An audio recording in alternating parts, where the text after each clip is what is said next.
Hello everyone. Remember in a previous video I showed you a nightstand device that I was working on? Well, that device is now complete and here it is. So as you can see, I've changed the structure quite a bit and the material has also changed.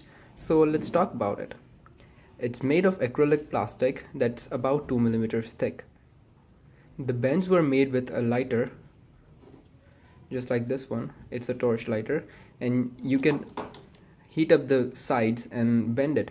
So this part is one complete piece, as you can see, and the sides are separate. And the best thing about it is the back is removable. As you can see, it's magnetically attached. Here is the magnet. And let's see what else it has. On the front of the device we have a motion sensor. It's a passive infrared sensor that signals when it sees motion. Another sensor we have is a temperature and humidity sensor. It's a DHT11, like I told you in the previous video. We have a buzzer, a 5-volt buzzer, but it works well on 3.3 as well. We have two buttons, one on either side of the LED. It acts as a night light and it works quite well. So this device was not made for one purpose. The idea was to make a generic device that can serve multiple purposes. So this is connected to my MQTT server that's running over there on the Raspberry Pi, and on that I also have Node-RED, which configures these buttons and sensors to do whatever I want. So I have other devices that it can communicate with and do tasks. So all the sensor readings like this one and the buttons are sent to the MQTT server and they can be processed by Node-RED to do whatever I want. One example I can show you right now is the temperature and humidity values announced by Google Home. So when I press this button, it will beep and tell me the temperature and humidity values currently in the room.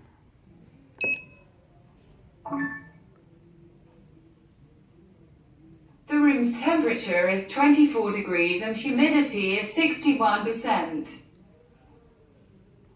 So this was just one of the examples of the numerous things that you can do. The second button right here is programmed to turn on the LED for 10 seconds. So here it is.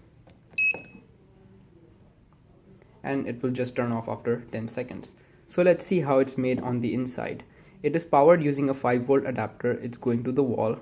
And this part is magnetic, so you can just pull it out just like so. And we have a Node MCU inside. So let's see how the board is made. So I have installed disconnects for each of the sensors and buttons, so you can easily disconnect and reconnect everything and change pins as you go. I've also left some unpopulated so you can add more devices later. So as you can see, you can easily get to the USB port on the Node MCU and reprogram it as you want. The tolerances are not very accurate, but it looks really nice on the front. So some of the upgrades that I would want to do is add an OLED display to it to show the temperature, humidity values and status of other devices that I may want.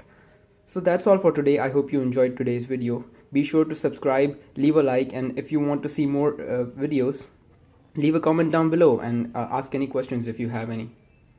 I have many projects to come, so stay tuned and goodbye.